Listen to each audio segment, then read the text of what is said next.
Alright, hello to everybody out there in the land of YouTube. My name is Jonathan McAdam. I am the owner, designer, creator of StArt. So first and foremost, subscribe to StArt. Second of all, you guys are all awesome, beautiful, purposed, and valued. And we have to understand that we are all divine. That regardless of what we go through in our lives, we are purposed. And everything that we've been through is all for a divine reason. Myself, I've been in recovery from addictions 8 years. This is the continuation of my video about StArt's story, about my story in respects to how I grew up, kind of my upbringing. Basically started from growing up in New Brunswick, starting at the age of birth, and then until I was 16. And then at this point in time, I went back to Fredericton, New Brunswick. And then at this point in time, now I'm going to my second foster home. The person I stayed with, I was actually his first foster kid. And he was pretty young. I was 16 when I went there. He was 26, maybe even 24. He's pretty young. A counselor. So when I was there, prior, if you got the last video, prior to going there, I got caught doing a break and enter. My foster parent in Jack River found a whole bunch of power tools. So within 2 weeks, that's what this foster parent had to deal with. And then I had to deal with it, Now, I'm at a point, 16, if I don't clean up my act, then I'm going to juvie. And I didn't want to go to juvie. So what I did is I cleaned up my act. I actually stopped smoking cigarettes for 6 months. I stopped getting high for about 6 months. Just enough time for me, for when I went to court, I had something good to tell them. Look at how well I'm doing, so I could get out of going to juvie.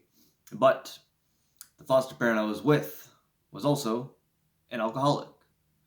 So he used to get me drunk. He used to go out to get alcohol all the time.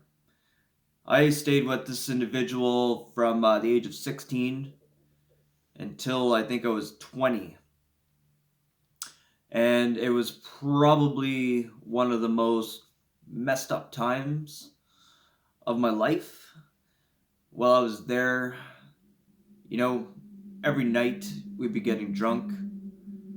Got to a point where, he was trying to bribe me to do things. And, it was just really messed up, right? Again, it's like throughout my life, it's always been a matter of trust, and try to confide into someone. And it's hard, Like I had major I can't even talk, abandonment issues, and a lot of trust issues and everything like that. Like I said, right? So then you go and trust people again.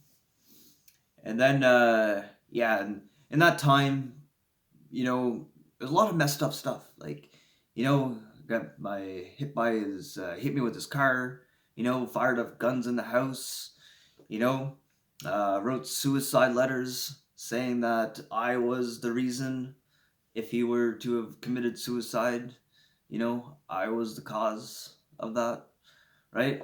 So I only share all this with you is because we all go through messed up stuff. I've been through messed up stuff, and it's still really just the beginning, but it's not a matter of what happens to us. It's how we deal with the circumstances that happen to us in our lives. And myself, I was a victim. I was a victim of growing up in guardianship, foster care, group homes, alcohol abuse, and whatever else. So I didn't have any worth. I was a victim to the circumstances of that. I got clean and sober when I was 30, decided to take control of my life, right? But I share with you my life because I'm raw into what I'm saying and what I'm doing. And I just want you guys to understand where I'm coming from because it doesn't matter where we come from, you know? Like, I mean, it matters, obviously. Like, I am who I am because of everything I've been through, and I'm stronger, I'm wiser, I'm more powerful, I'm more determined, I'm more focused. I have a stronger mindset now because of going through all that, but I didn't know how to control it back then, you know? Um, I was a lost soul, as they say. But finally with this particular foster parent, and I went to university, right? I actually did quite well. Um, for my teen years, I still always used. There was a point, like I was saying, 6 months where I stopped getting high, stopped smoking weed, stopped cigarettes. Still got drunk with the foster guy, you know. He still just like getting me fucked up, right? And then, but yeah, I mean, like I graduated and went to community college. This individual lost control of me, right? I didn't I was angry with the whole situation of everything that was happening. I had massive resentments, you know, like just mad, right? And and then so when he lost control, then things got even worse. So finally, I went to university after community college, took Bachelor of Science in Human Kinetics. I'm still a ward of the province. The province was paying for my university, for free. But again, I wasn't ready, you know? Then, I mean, from like basically uh, 17, 18, 19, 20, that's when all the, crack came in, you know, uh, going to university, spending all my time at the crack house. And, that's where basically every other drug like mushrooms and acid and mescaline and Ritalin and whatever else you got, right?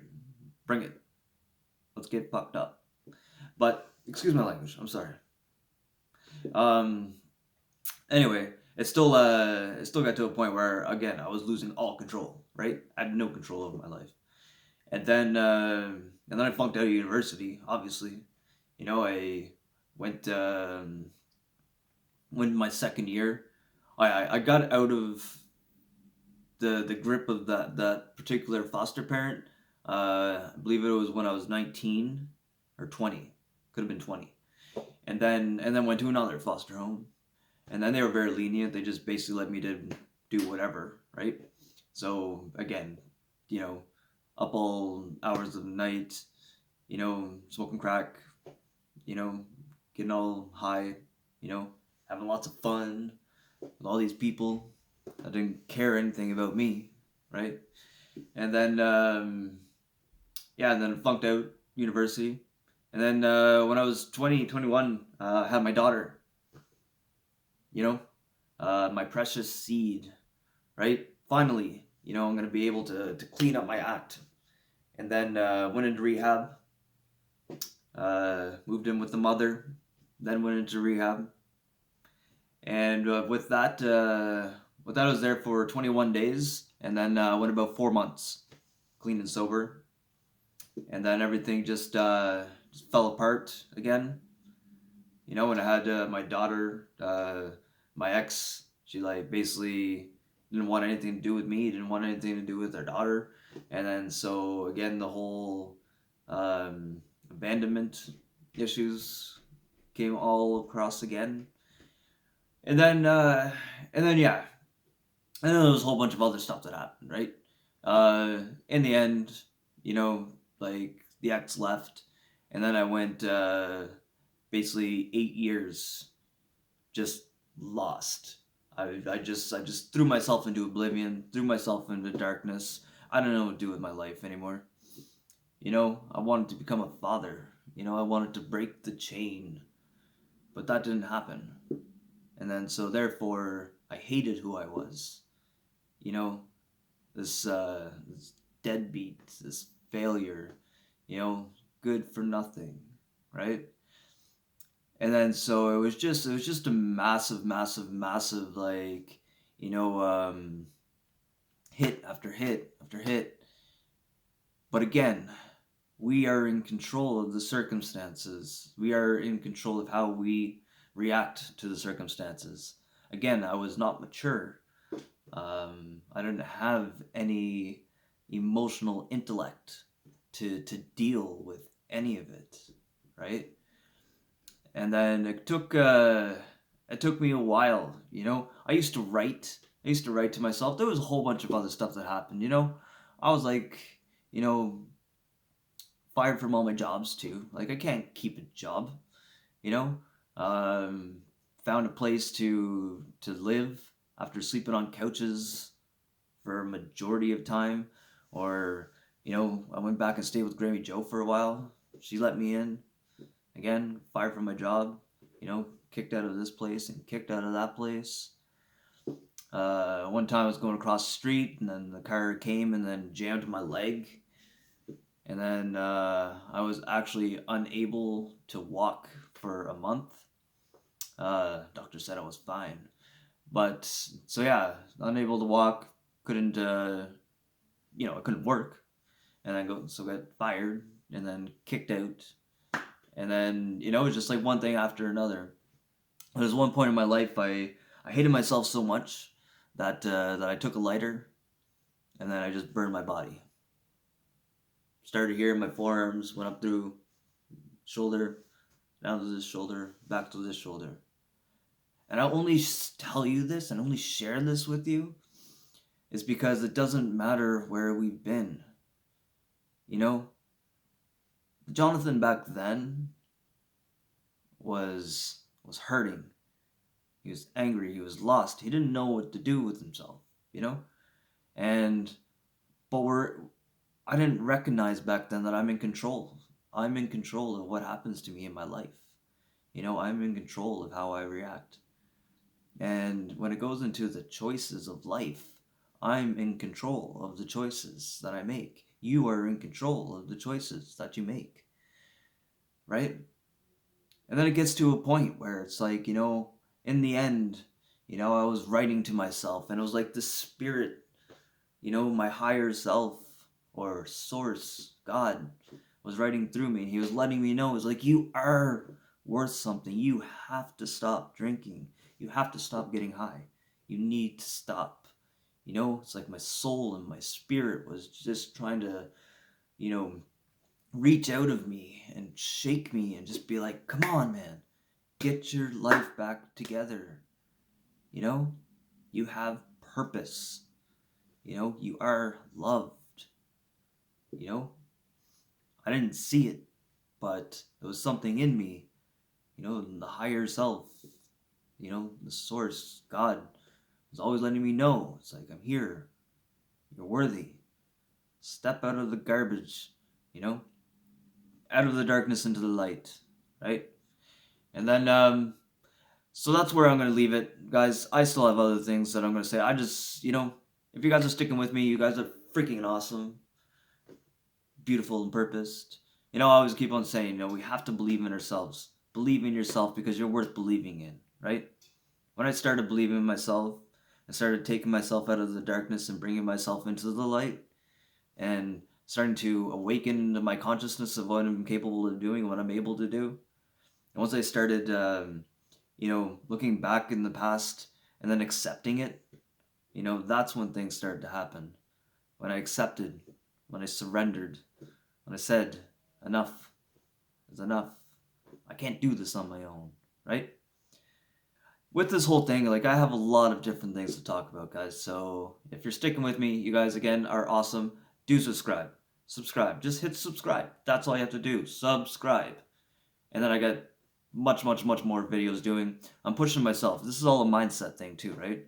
This is me stepping out of my comfort zone, putting myself out there. I'm real. I'm not going to BS you. I mean, what it is what it is, right? You like my art? Yeah. You know, sometimes I look at my stuff and I'm like, I created that? I don't know how I created that. I just consider myself a vessel. Whatever the universe, filters through me, that's what happens. Just go with the flow. Anyway, you guys are awesome, beautiful, your purpose. Thank you.